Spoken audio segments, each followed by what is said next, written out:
Welcome to एसटिएल Nepal. आज हामी decision making chapter MBS third semester अन्तर्गत रहेको स्पेशल अफर अन्तर्गत रहेको अस्मिताज बुक पब्लिकेसनबाट लिएको न्युमेरिकलमा के गर्दैछौँ डिस्कसन गर्दैछौँ। क्वेसन यस प्रकार रहेको छ।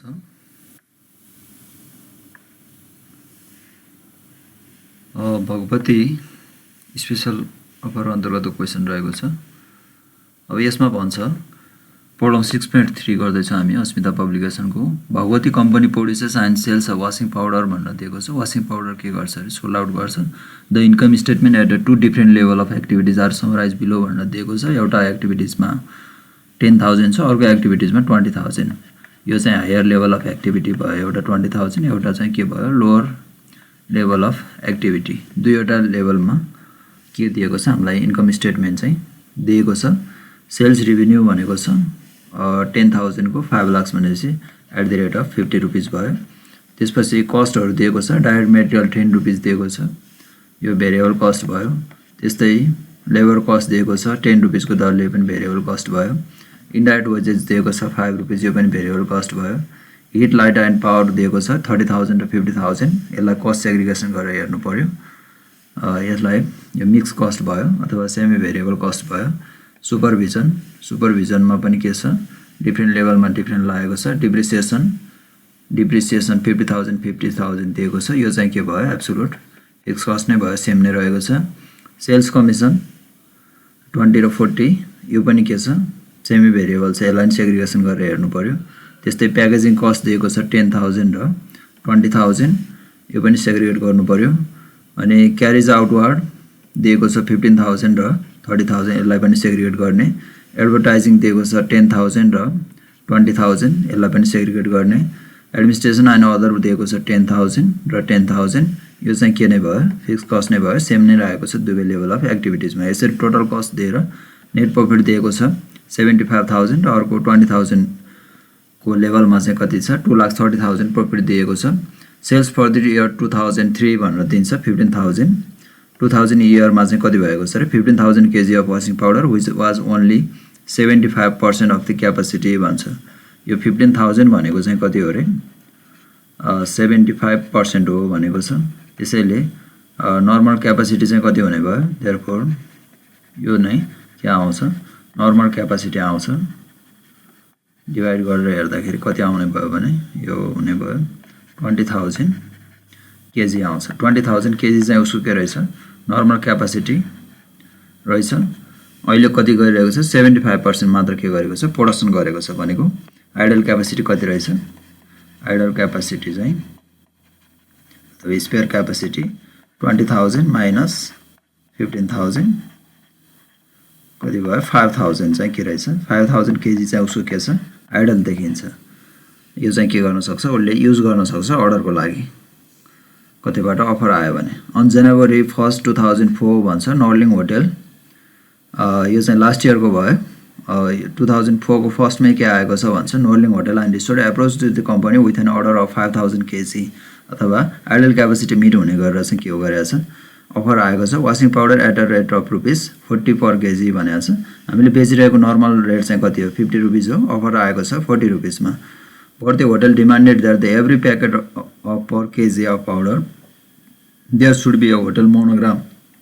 प्रोडक्टको बाहिर चाहिँ के हुनुपर्छ भन्छ मोनोग्राम राखेर दिनुपर्ने छ। And peculiar scent to be should be mixed up in the powder. Powder बनाउँदा चाहिँ के गर्नुपर्ने छ एउटा सेन्ट चाहिँ के गर्नुपर्ने छ इन्ग्रिडियन्ट चाहिँ एड गरिदिनु पर्ने छ। The special device to print the hotel monogram cost ₹10,000। Additional fix cost हामीलाई कति लाग्ने भयो, यो चाहिँ भयो एडिसनल फिक्स कस्ट। यो यदि अफर एक्सेप्ट गर्ने हो भने त्यो होलोग्राम प्रिन्ट गर्नु मोनोग्राम प्रिन्ट गर्नको लागि चाहिँ के हुन्छ एडिसनल फिक्स कस्ट चाहिँ लाग्छ भनेको चाहिँ यो 10,000। Special scent to the powder will increase the material cost by ₹1 per KG. त्यस्तै गरेर एडिसनल मेटेरियल कस्ट चाहिँ कति लाग्छ भनेर दियो। मेटेरियल कस्ट ₹1 छ। एडिसनल मेटेरियल कस्ट चाहिँ मेटेरियल कस्ट +1 चाहिँ बढ्ने भयो हो। एक्जिस्टिङ कति लागिरहेको छ 10 रुपिस लागेको छ। यदि अफर चाहिँ एक्सेप्ट गर्ने हो भने चाहिँ के हुने भयो अफर एक्सेप्ट गर्ने हो भने डाइरेक्ट मेटेरियल कस्ट चाहिँ रुपीज 10 + 1 गरेर कति हुने भयो 11 रुपीज चाहिँ पर केजी चाहिँ के हुन आउँछ पर केजी चाहिँ material cost direct material cost लाग्ने देखिन्छ अफर एक्सेप्ट गर्ने हो भने। अब यसैको आधारमा चाहिँ के गर भन्छ रिक्वायर्डमा भनेको छ should Bhagwati company accept this special offer भन्छ। स्पेशल अफर एक्सेप्ट गर्ने कि नगर्ने भनेर चाहिँ के गरेको छ क्वेसनमा सोधेको छ। अब यो क्वेसनमा चाहिँ स्पेशल अफरसँग सम्बन्धित भएकोले के कस्टहरु चाहिँ के हुन्छ इरिलेभेन्ट हुन जान्छ। जस्तै इरिलेभेन्ट हुने कस्टहरुमा यहाँ हामीलाई दिएको छ स्पेशल अफर आइसकेपछि हामी के गर्न सक्छौं यो चाहिँ यसमा आउने भयो सेल्स कमिसन चाहिँ हामीले के गर्नु पर्दैन डाइरेक्ट अफर आएकोले डाइरेक्ट नै हामी के गर्छौं सेल्स गर्छौं सेल्स कमिसन के गर्नु पर्दैन तिर्नु पर्दैन। त्यसैले यो चाहिँ के हुन्छ इरिलेभेन्ट हुन्छ irrelevant to the special offer. अनि त्यस्तै प्याकेजिङ कस्ट चाहिँ लाग्ने नै भइहाल्यो किनकि प्रोडक्ट प्याकेजिङ गर्नु पर्यो क्यारिज आउटवर्ड। अब बाहिर पठाउँदाखेरि स्पेशल अर्डरमा चाहिँ त्यो बाहिर पठाउने जिम्मा भएन किनकि उसैले आएर के गर्छ लिएर जान्छ। त्यसैले यो कस्टहरु पनि के हुन्छ इरिलेभेन्ट हुन्छ irrelevant to the special order. अनि त्यस्तै विज्ञापन यो पनि डाइरेक्ट नै के आएको डाइरेक्ट बिल आएकोले यसमा के गर्नु परेन यो पनि एडिसनल नलाग्ने भयो इरिलेभेन्ट हुने भयो। यो तीनवटा फ्याक्टर चाहिँ के हुने भयो कस्ट चाहिँ यो चाहिँ स्पेशल अफरको लागि चाहिँ के हुन्छ एभोइड हुन्छ स्पेशल अफरमा चाहिँ के हुने भयो एभोइड हुने भयो। त्यसैले यो तीनवटा कस्ट हुन त यसबाट के गर्नुपर्ने भयो फिक्स कस्ट र भेरिएबल कस्ट के छ पहिला हेर्नु पर्यो। फिक्स कस्ट त के भइहाल्छ रिलेभेन्ट भइहाल्छ। त्यसपछि अब यसमा फिक्स कस्ट मात्र रहेछ भने के हुने भयो अब फिक्स कस्ट र भेरिएबल कस्ट के छ पहिला हेर्ने त्यो सबै दुवै नै के हुने भयो इरिलेभेन्ट हुन्छ। अनि त्यो बाहेक अरुका कस्टहरु जस्तै हिट एन्ड लाइट छ सुपरभिजन छ डिप्रिसिएसन आफैमा फिक्स कस्ट भइहाल्यो प्याकेजिङ कस्ट छ अनि त्यस्तै गरेर administration and other fix cost भयो। अब केही कस्टहरु चाहिँ के गर्नुपर्ने देखिन्छ सेग्रिगेसन गरेर भेरिएबल कस्ट चाहिँ के हुन्छ relevant for the special offer variable cost is relevant to the special offer. अब यहाँ मध्ये चाहिँ अरु भेरिएबल कस्टहरु चाहिँ के हुन्छ रिलेभेन्ट हुने भयो। त्यसैले त्यसको आधारमा के गर्नुपर्ने भयो डिफरेन्शियल इन्कम स्टेटमेन्ट बनाउनु पर्ने भयो। हामीले 5000 एडिसनल बेच्दाखेरि प्रॉफिट चाहिँ के हुन्छ नेट प्रॉफिट बिफोर ट्याक्स चाहिँ के हुन्छ इन्क्रिज हुन्छ कि डिक्रिज हुन्छ भन्ने आधारमा हामी के गर्छौं एक्सेप्ट अफर चाहिँ एक्सेप्ट गर्ने कि नगर्ने भनेर डिसिजन दिन्छौं। यसरी हामीले के गर्छौं अब दिएको जुन ओभरहेडहरु छ मिक्स्ड ओभरहेड अथवा सेमी भेरिएबल कस्टहरुलाई के गर्ने भयो हामीले सेग्रिगेसन गर्छौं। अब सेग्रिगेसन गर्दाखेरि हामीलाई थाहा छँदैछ फर्मुला के हुन्छ भेरिएबल कस्ट पर युनिट निकाल्नलाई different in cost divided by different in activity. Different in cost जुन पार्टिकुलर रिलेटिभ कस्टको के गर्छौं डिफरेन्स कस्ट कति आएको छ त्यसको अनि के गर्छौं एक्टिभिटी लेभल चाहिँ के दिएको छ दुईवटा लेभल दिएको छ एउटा 20000 अर्को 10000 भनेको छ डिफरेन्शियल चाहिँ कति हुने भयो लेभल अफ एक्टिभिटी 10000 केजी छ। जस्तै हिट लाइट एन्ड वाटर भनेको छ फर्स्टमा हामीलाई दिएको छ हिट लाइट एन्ड वाटर 30000 र 50000 दिएको छ। यसको आधारमा के गर्ने कस्ट सेग्रिगेसन गर्ने। अब 30000 लोअर लेभलमा दिएको छ हायर लेभलमा 50000 दिएको छ। यसरी डिफरेन्शियल कति भयो 20000 यो फर्मुला अनि 20000 डिफरेन्शियललाई के गर्ने डिफरेन्शियल युनिट 10000 अथवा केजी ले डिवाइड गर्दाखेरि के आउँछ भेरिएबल कस्ट पर युनिट 2 रुपैयाँ आउँछ। त्यो आइसकेपछि फिक्स कस्ट हामीले कसरी निकाल्छौं total cost in a level of activity minus variable cost per unit into level of activity गर्दाखेरि के आउँछ फिक्स कस्ट कति छ यदि छ भने चाहिँ के आउँछ त्यहाँ चाहिँ फिक्स कस्ट देखिन्छ। जस्तै यहाँ के हुने भयो 2 मल्टिप्लाई बाइ 10000 त्यसपछि माइनस टोटल कति भयो 30000 माइनस 2 इन्टु 10000 गरेर कति हुने भयो 30000 चाहिँ के हुने भयो 2 इन्टु 10 गर्दा चाहिँ जति आउँछ त्यसलाई डिडक्सन गर्दा चाहिँ कति हुने भयो 10000 चाहिँ के देखिन्छ फिक्स कस्ट देखिन्छ। यसै गरेर प्रत्येकको चाहिँ के गर्न सक्छौं हामीले जस्तै सुपरभिजनको पनि के गर्न सक्छौं दुईवटा लेभल अफ एक्टिभिटीजको आधारमा 20000 डिफरेन्शियल छ भेरिएबल कस्ट पर युनिट 2 आउँछ अनि त्यस्तै गरेर फर्मुलामा पुट गर्दाखेरि फिक्स कस्ट के आउँछ 10000। त्यस्तै गरेर डिप्रिसिएसन आफैमा फिक्स कस्ट भयो सेग्रिगेसन गर्दा पनि हुन्छ भेरिएबल कस्ट पर युनिट 0 आउँछ फिक्स कस्ट 50000 नै आउँछ। सेल्स कमिसन मा पनि भेरिएबल कस्ट पर युनिट 2 रुपैयाँ देखिन्छ फिक्स कस्ट छैन। अनि त्यस्तै प्याकेजिङ कस्टमा भेरिएबल कस्ट 1 रुपैयाँ मात्र देखिन्छ फिक्स कस्ट छैन। अनि त्यस्तै गरेर अरु कस्टहरु जस्तै क्यारिज आउटवर्ड एडभर्टाइजमेन्ट क्यारिज आउटवर्डमा पनि भेरिएबल कस्ट मात्र देखिन्छ 1.5 रुपैयाँ पर युनिट पर केजी। अनि एडभर्टाइजमेन्टमा पनि रुपैयाँ 1 पर युनिट अथवा पर केजी देखिन्छ, फिक्स कस्ट छैन। यसरी के गर्न सक्यो, कस्टको सेग्रिगेसन गर्न सक्यो। अनि एडमिनिस्ट्रेसन एन्ड अदर कस्टमा चाहिँ हामी के गर्न सक्छौँ, क्वेसनमा दिएकै छ इन्फर्मेसन, त्यसको आधारमा सेग्रिगेसन गर्दा भेरिएबल कस्ट पर युनिट 0 आउँछ अथवा छैन। यो टोटल नै के भयो, फिक्स कस्ट भयो। हामी सिधै पनि के गर्न सक्छौँ, दुईवटा लेभल अफ एक्टिभिटिजमा 10,000 आएकोले यो हुने भयो। अब टोटल भेरिएबल कस्ट, यो टोटल सम अप गर्दा चाहिँ के हुने भयो, टोटल अदर भेरिएबल कस्ट हो, अदर भेरिएबल अथवा ओभरहेड कस्टहरू चाहिँ, टोटल भेरिएबल ओभरहेड कस्टहरू चाहिँ कति लाग्ने भयो, ₹9.5 चाहिँ के देखिन्छ, पर युनिट देखिन्छ एक्जिस्टिङमा। अब त्यसकै आधारमा हामीले के गर्न सक्छौँ, डिफरेन्शियल इन्कम स्टेटमेन्ट बनाउन सक्छौँ। यसरी दुईवटा लेभल अफ एक्टिभिटिज, एउटा विदाउट अफर, अर्को चाहिँ विथ अफर। अफरमा चाहिँ हामी 5,000 के छ आइडल क्यापेसिटी रहेकोले त्यही अनुसार के गर्छौँ हामी चाहिँ, यो चाहिँ अफरको लागि एउटा हो विथ अफर र विदाउट अफर अथवा बिफोर अफर गरेर के गर्छौँ, अर्को लास्ट कलम चाहिँ डिफरेन्सियल गर्छौँ। अब यसमा चाहिँ के हुने भयो भने युनिट्स सेल्स रेभेन्यू चाहिँ के छ, विदाउट अफरमा ₹50 छ, अफर एक्सेप्ट गर्ने भए चाहिँ कति भनेको छ ₹50, ₹40 अफर एक्सेप्ट गर्नुपर्ने छ पर युनिट। त्यो मल्टिप्लाई गरेर के गर्छौँ, 7,50,000 आउँछ भने अर्को 15,000 को लागि 50 मै हुने भयो रेगुलर। अनि अफरको लागि चाहिँ 5,000 युनिटको चाहिँ 40 को दरले गर्दा कति आउने भयो, 9,50,000 आउँछ। त्यस्तै गरेर डाइरेक्ट मेटेरियल चाहिँ हामीलाई क्वेसनमा भनेको छ एडिसनल के हुन्छ भन्छ, इन्ग्रेडिएन्ट गर्दाखेरि मेटेरियल कस्ट चाहिँ हामीलाई ₹1 थप लाग्छ भनेकोले यो चाहिँ अफरमा चाहिँ कति लाग्ने भयो, ₹11 लाग्ने भयो, 5,000 × 11।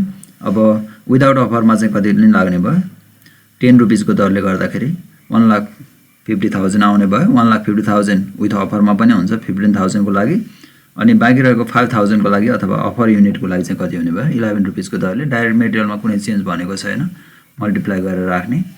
अनि त्यस्तै इन्डाइरेक्ट वेजेसमा चाहिँ ₹5 छ, यसमा पनि कुनै चेन्जेस छैन, मल्टिप्लाई गरेर राख्ने। त्यस्तै अदर ओभरहेड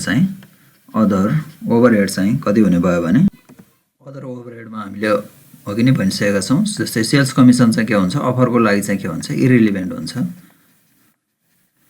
अफरको लागि लाग्ने कुरा भएन यो सेल्स कमिसन। त्यस्तै गरेर क्यारिज आउटवर्ड पनि के हुने भयो, इरिलिभेन्ट हुने भयो, इरिलिभेन्ट कस्ट हुने भयो। त्यस्तै गरेर एडभर्टिजमेन्ट अथवा एडभर्टाइजिङको कति हुने भयो, यो पनि कस्ट के हुन्छ, स्पेसल अफरको लागि चाहिँ के हुन्छ, इरिलिभेन्ट हुन्छ।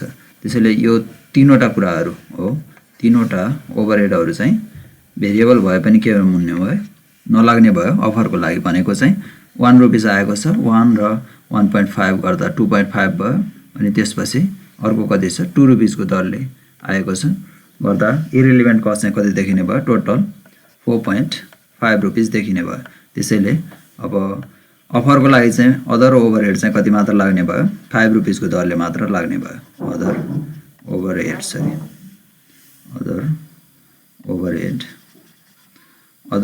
चाहिँ कति मात्र लाग्ने भयो, ₹5 को दरले लाग्ने भयो। अब यसैको आधारमा हामी के गर्छौँ, इन्कम स्टेटमेन्टमा राख्छौँ। त्यसैले यहाँ अदर भेरिएबल ओभरहेड चाहिँ के लाग्ने भयो, रेगुलर युनिटको लागि 9.5 नै लाग्ने भयो टोटल सम अप गर्दाखेरि।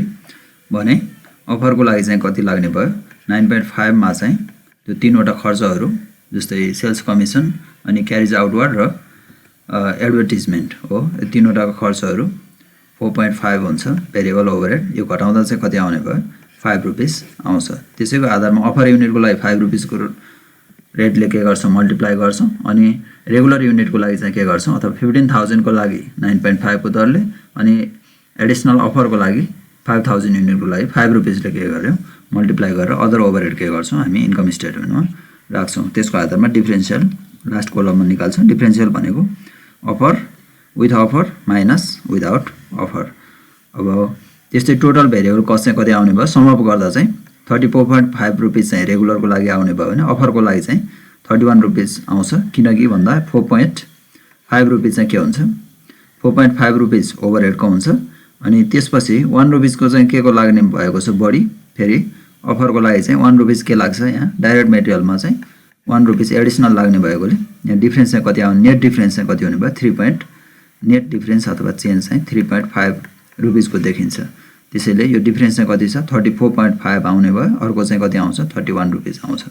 यसरी हामी के गर्न सक्छौँ टोटल भेरिएबल कस्ट चाहिँ सेल्स रेभिन्यूबाट डिडक्सन गर्दा चाहिँ कति आउँछ कन्ट्रिब्युसन मार्जिन चाहिँ हामी इन्क्रिमेन्टल नै पाउँछौँ 45,000 त्यस्तै गरेर हामीलाई क्वेसनमा के भनेको छ भने यो मोनोग्राम मेसिन राख्नको लागि चाहिँ हामीलाई एडिसनल कस्ट लाग्छ भनेको छ 10,000 रुपीस हो एडिसनल फिक्स कस्ट चाहिँ बियर गर्नुपर्ने भयो एक्जिस्टिङ त एज इट इज नै भयो इरिलिभेन्ट कस्ट नै भयो त्यसैले डिफ्रेन्सियल के छैन डिफ्रेन्सियल छैन अनि जुन कुरा डिफ्रेन्सियल आउँदैन त्यो चाहिँ के हो इरिलिभेन्ट कस्ट हो अनि फिक्स कस्टको केसमा त्यो भयो भने एडिसनलको लागि चाहिँ के छ एडिसनल अफरमा चाहिँ लाग्ने भएन हो यदि अफर एक्सेप्ट गर्ने भने 10,000 रुपीस के गर्नुपर्ने हुन्छ फर्दर फिक्स कस्ट चाहिँ बियर गर्नुपर्ने हुन्छ त्यसैले कन्ट्रिब्युसन मार्जिनबाट फिक्स कस्ट घटाउँदा चाहिँ नेट इन्कम बिफोर ट्याक्स चाहिँ कति आउने भयो विदाउट अफर चाहिँ अथवा बिफोर अफर चाहिँ एक्सेप्टिङ अफर चाहिँ 1,52,500 आउने भयो भने अफर एक्सेप्ट भइसकेपछि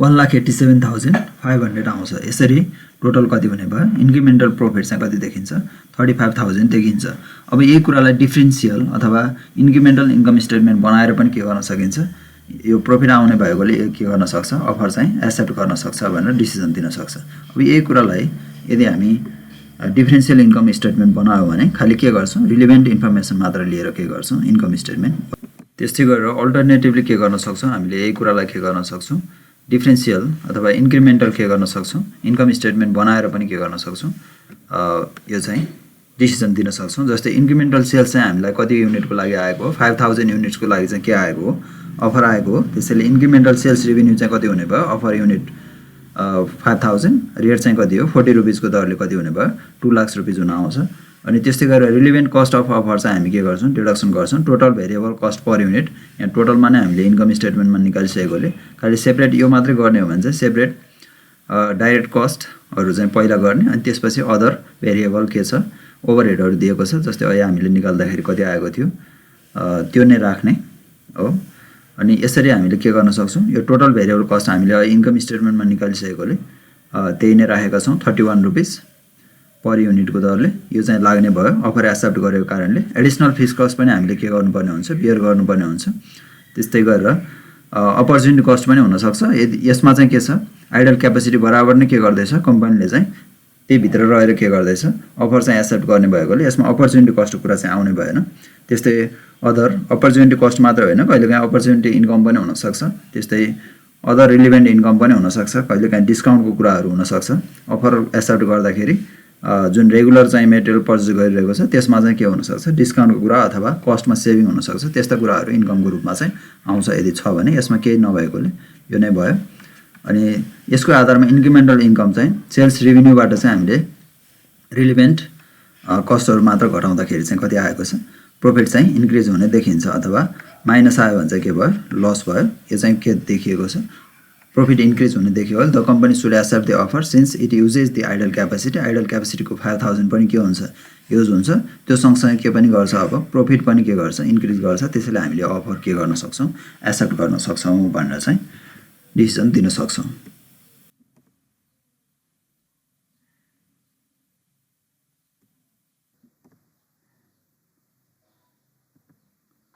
Thank you for watching my channel. Don't forget to subscribe, share, comment and like. Thank you.